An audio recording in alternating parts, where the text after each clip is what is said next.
but I didn't do a ton of shading on mine, so I think it kind of just gets me to a place where I can demo and show the different options.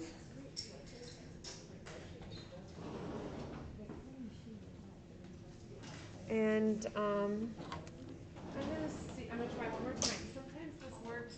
It's like I'm gonna try to adjust the contrast. Doesn't seem. This remote only likes to zoom in and zoom out. I'm going to do. I'm looking at what I have for my colored pencil options for the starting. I'm going to do a kind of violet blue toned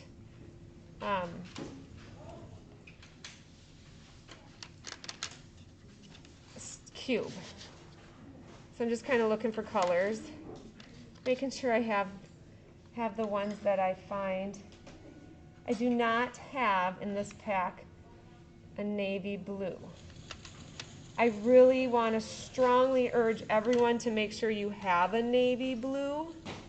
Actually, you know, I'm not going to do purple. I'm going to do more of a primary color. I'm going to do like red. Because I think that one will be easier to create using our kind of different color theories that we're working with. I just need to go find a navy blue. I like the dark blue. That might be hard for me to locate. So, everybody, the one that I really like for creating dark values is called indigo blue. All right, so if your packs are lacking that. So I'm going to do a red local cube, and then I'm just showing you, is this my, this is, I need a dark brown too. I grabbed kind of a neglected pack. So some packs are like brand new, never been touched, so you guys are sitting pretty. Some of them are not. But here's the dark one, because I found what I needed with my pack. Okay. So, first thing I'm going to remind everybody about is just mark making. And think in terms of when you're using your colored pencils, you want to use that light touch, and you just know in your mind you're going to make a lot of different layers to add up. You don't want harsh, streaky, linear lines that then you really struggle to create like a smooth buildup of the waxy binders to be able to do what was referred to in the video as burnishing, because that's like when you get so many layers of the colored pencil built up, you then can kind of blend it together. So you do have the opportunity, especially with this quality of colored pencil, to create that burnishing effect. And how I hold my pencil matters. I really kind of hold it towards the end, and then just very lightly build up my color. And I really encourage you to use that light touch, knowing that I'm going to move my colored pencil in multiple directions to get it so that it's this nice, smoothly blended appearance with the colored pencil versus pushing real hard and then having streaky linear lines that you really struggle to blend in. So many layers in multiple directions is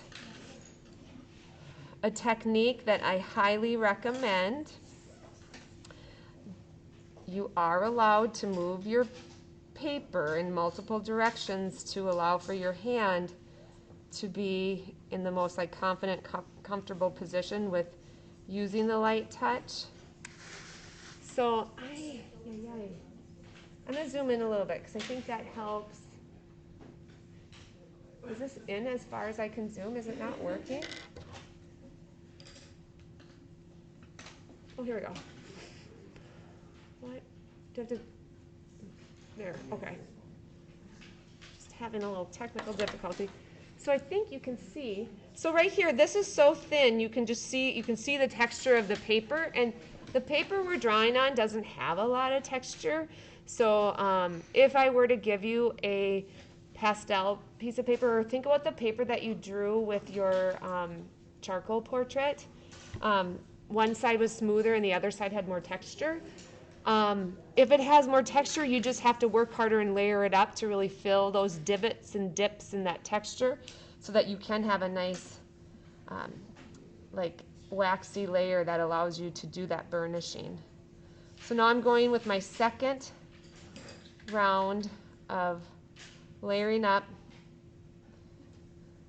I do believe in the video we watched there was that hatching and cross hatching. You can certainly experiment with that. I'm not going to demo that. I'm just doing the local layering because I am really striving to create more of a painterly effect with my colored pencil versus that illustrative feel that the hatching and cross hatching would give. So I am working. I'm going to even fill my other box, the other side of it, with a layer. So really practice and pay attention to how your mark making looks. Be mindful, and really light pressure is going to give you the opportunity to go in multiple directions without creating a ton of that flat linear appearance. And I'll get there. Like right now, it's that first layer is a little bit, like you can see the directions just a little bit that I'm going, but then that second layer, light layer going in opposite directions will really help kind of solidify that look. So I'm just one side, so I had designated a light source, so I want you to think about it too, and maybe you already did with one of your drawings, but I am going to make one side a lot darker because remember here's my light source, so it's going to be real light on top, so then as the light is kind of falling down it's going to get darker towards the bottom of my cubes.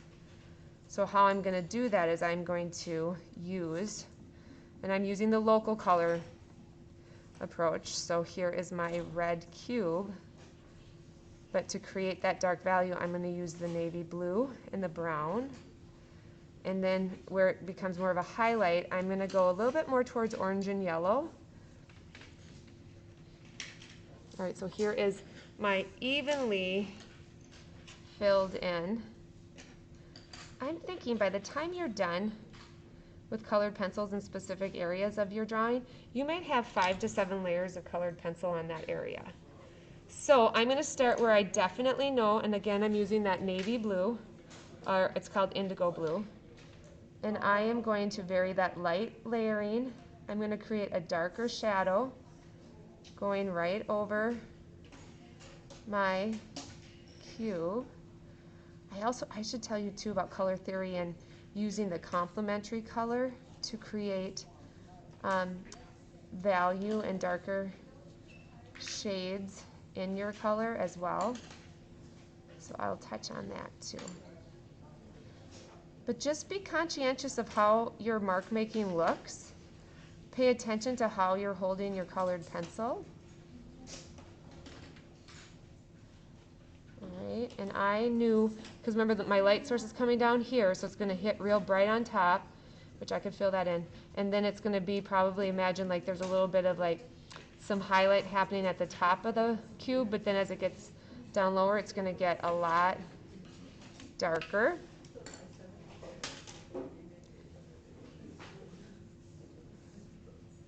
Now, I'm not noticing anyone needing to get up and grab colors, so that must be okay, but know that if you're lacking some colors that I'm referring to, or if you're just looking at the back of the colored pencil bin, feel free to make sure that you're kind of building a set that's going to work for you through the duration of this project. All right, I just keep building. And my touch is so light that, and I can start, pay attention to this too. You can kind of start to feel that the colored pencil moves a little more smoother across the surface as like for me, I'm on my third layer. You can also go in circular motions. So I'm like doing circles to kind of do the blending. You want that colored pencil to really mix together. And you just don't want it to look like those flat linear streaks. Okay.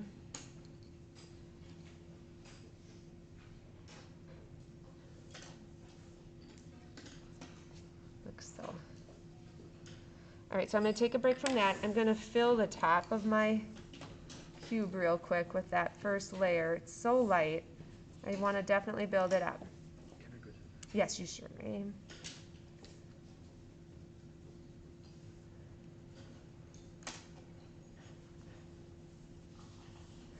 So I need to really differentiate. I mean, I have this harsh contour outline from my pencil, but I'm going to go in now and look for kind of more of a orangey yellow to go on top here, just to make it a bit brighter.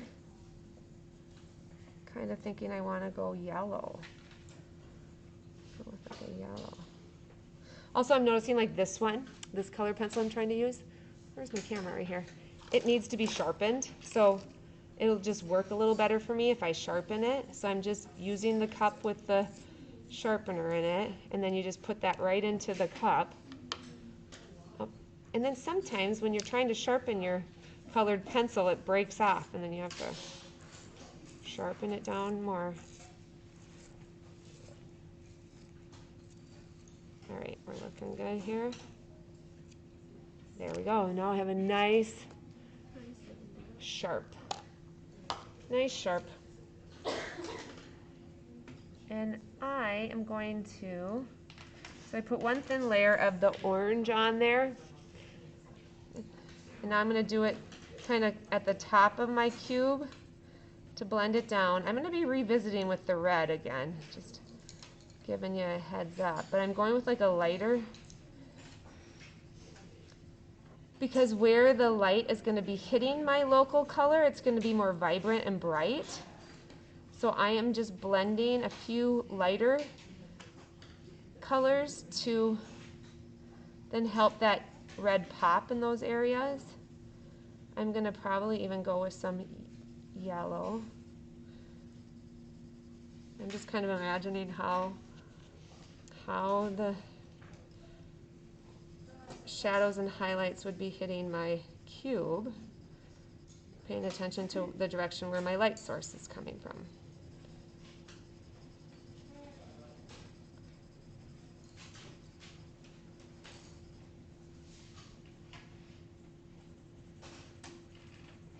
All right.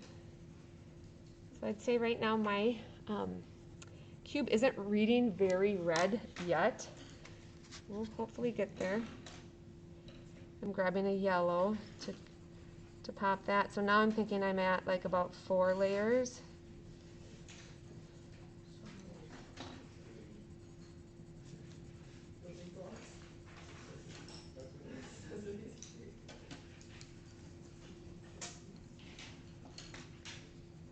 What I noticed is the orange that I used was a lot more of like a softer pigment in the waxy binder. And so it's really starting to blend with the yellow. So the more layers you start to get, the more you really can start blending your colored pencils. And I'm going in multiple directions. I'm feeling like I need to add red again. And yeah, that's starting to read a lot more red. I gotta really give that local color a nice hearty layer. So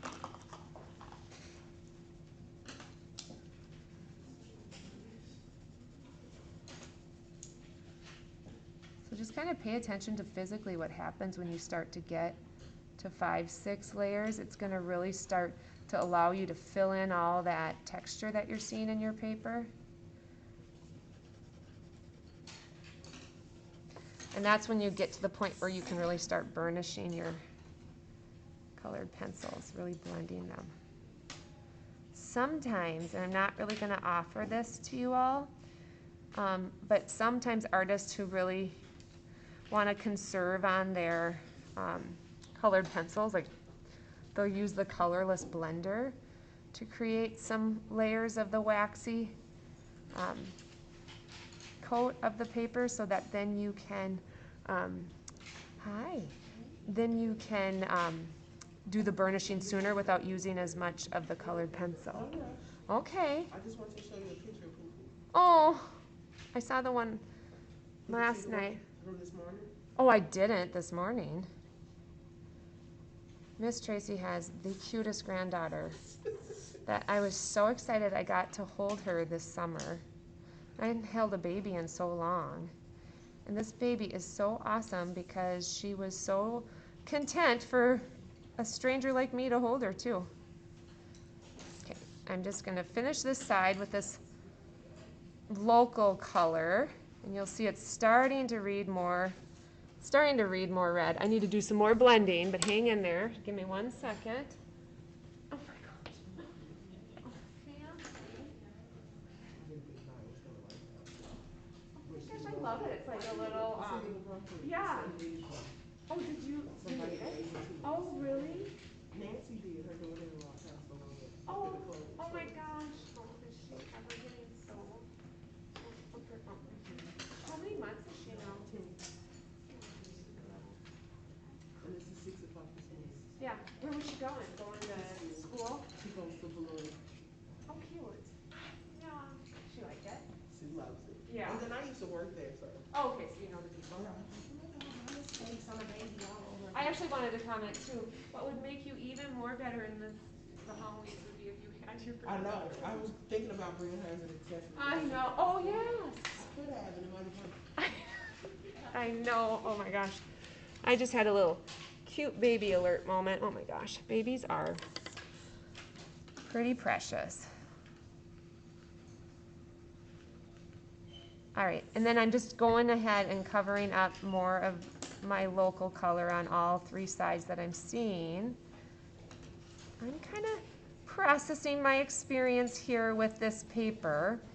The paper you will be doing your final drawing on is a higher quality, so it will lend itself a little bit smoother and easier to your mark making. So just, I think it's really nice to become aware of like what happens when you use different types of materials, and there's just so many types of paper you can use. Are you all feeling kind of as you build up the layers it gets real waxy? Are people at that point yet? The wax, yep, okay, good. All right. I gotta get some more smoothing out.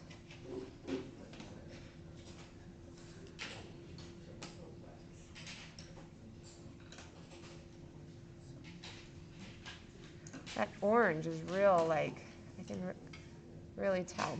Which I'm gonna go back to the orange now.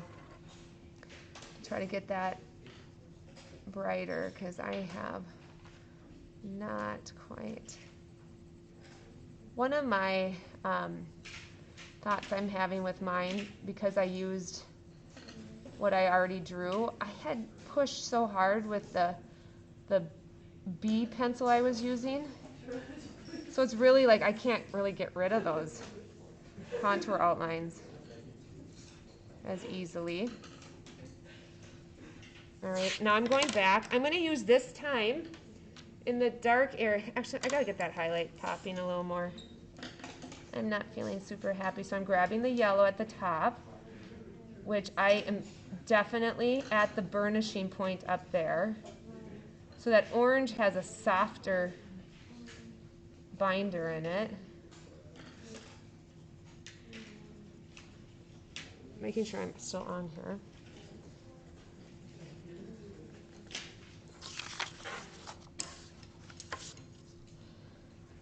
I'm going to jump over and use the white for my highlights.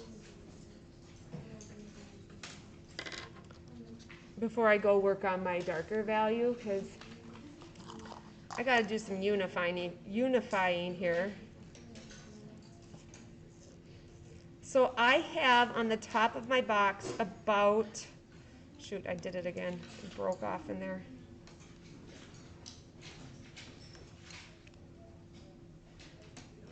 I have for sure 4 to 5 layers. And like I said, that orange was really, I don't know a better word to describe it as, like creamy. Okay, here we go. Okay, so now I'm going to put white on top of my, it's not, okay, there it is. I'm putting the white on top to create that highlight. I'm going to do the same thing across the top of my cube, making sure I'm in there.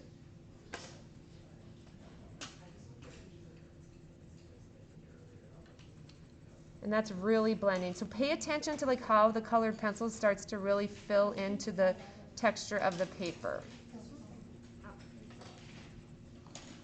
Do the same over here.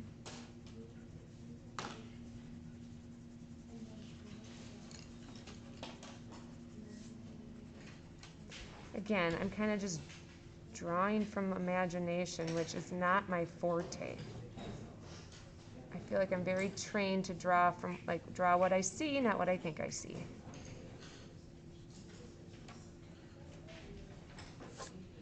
But I do feel like that white is really helping me to blend it all together up towards the highlights.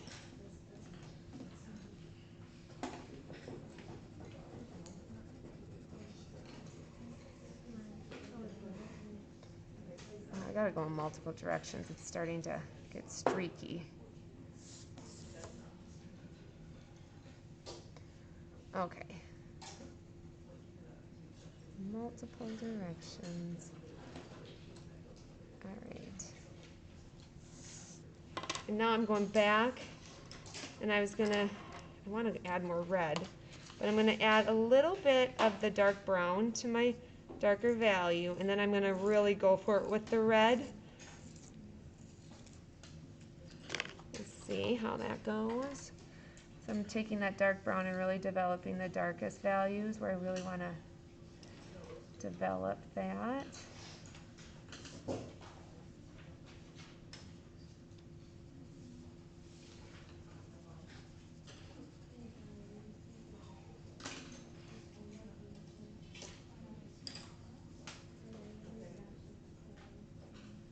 It's definitely making it look dark down there.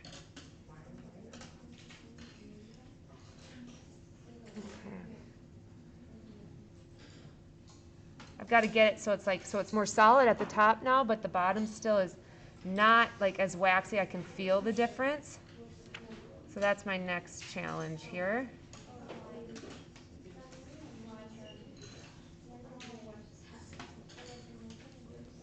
All right. Now I'm going to really go for it with the red. Because I'm at a point where it's so many layers. So I really want to get that blended in to really keep going out of the lines. You'll see that you can sort of erase the colored pencil. It's not going to be as easy as if it were pencil.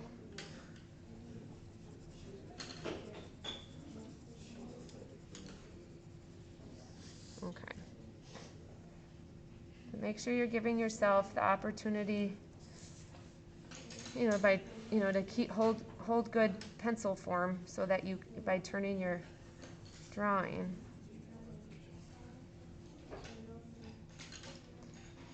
We are going to watch, and maybe we'll do it tomorrow. Okay, so everybody, the black paper, we'll use the black paper tomorrow. We'll just stick with the white paper for today.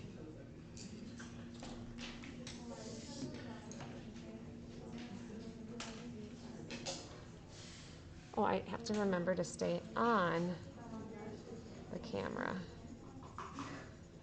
All right.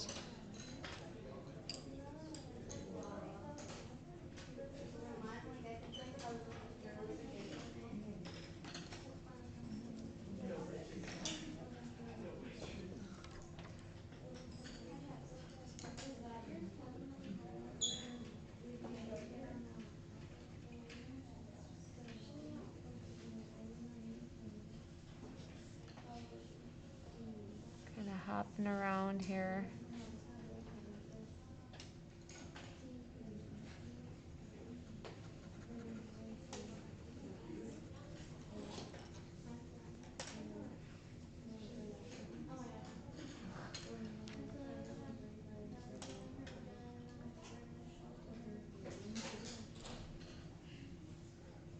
Got a lot of blending to do.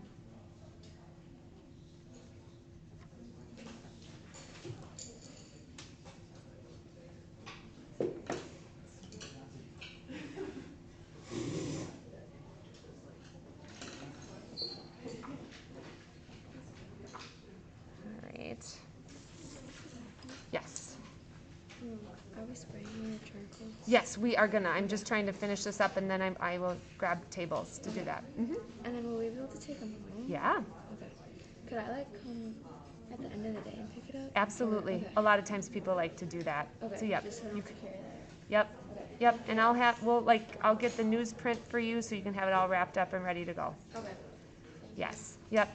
So here, in just a couple moments here, I'm going to call you by groups. We've got 30 minutes before the bell will ring for lunch or third block. But I am finding myself, and if you're in the same position, this paper makes it a little more challenging to blend the colored pencils together, but I am finally at the bottom here getting to the point where it's starting to burnish. So our goal with this technique, everybody, perk up your ears here if you're not currently in tune with what I'm doing. You want it to be very saturated with color. You do not want it to be light, so you want it to have a nice bold appearance of color. So if yours is still kind of pastel-y looking, keep going for more layers because we're trying to get it to a point where it's got a real painterly feel to it, meaning it's just really saturated.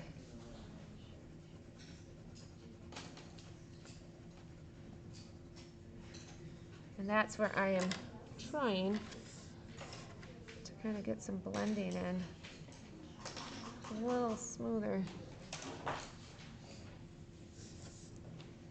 Well, that's real scratching. Yes, you sure may.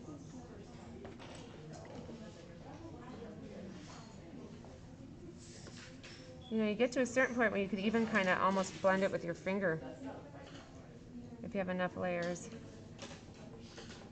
I don't really recommend that, but I am literally doing it on the camera.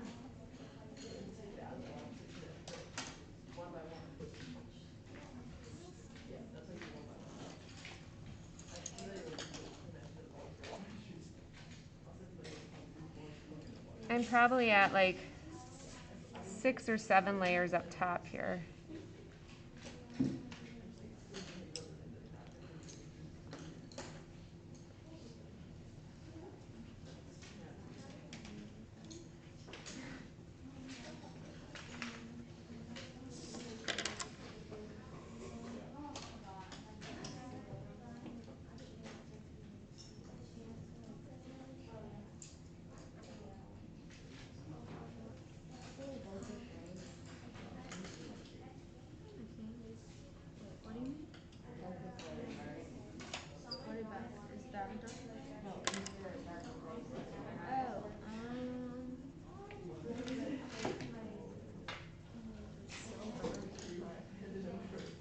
So I will be real transparent with everybody. I have not enjoyed doing colored pencil on this type of paper.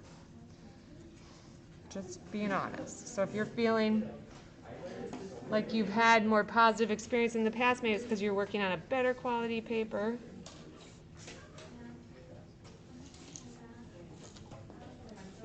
You sure may. All right. So I keep telling myself, okay, be done, be done. I'm like, I want to keep, and then it all fell asleep. I guess that's my cue, huh? It's my cue. It's like the hook. Getting pulled off the. All right. Where did it go?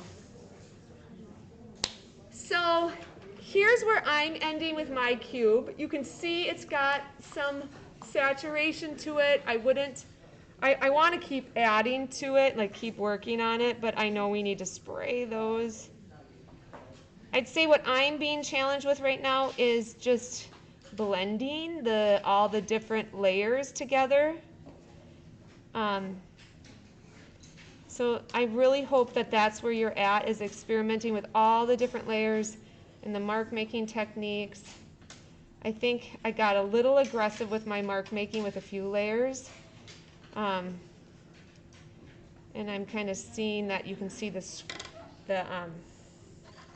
streakiness.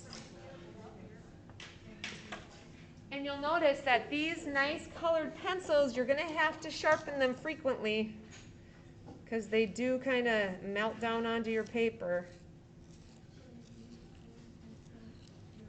And that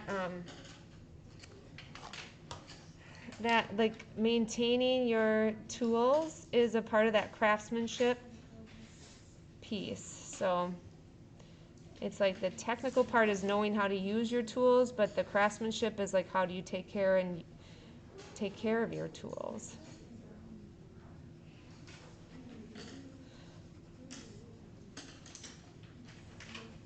All right.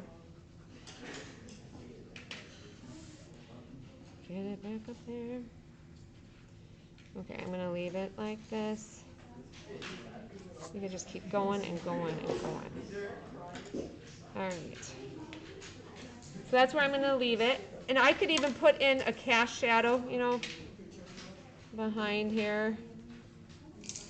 Imagine if the light's coming from this way.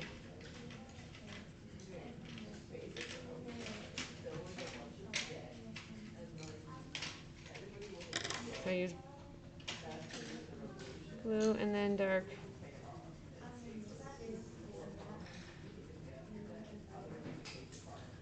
All right, so I'm just gonna leave it like that for now. All right. So keep practicing. We got time.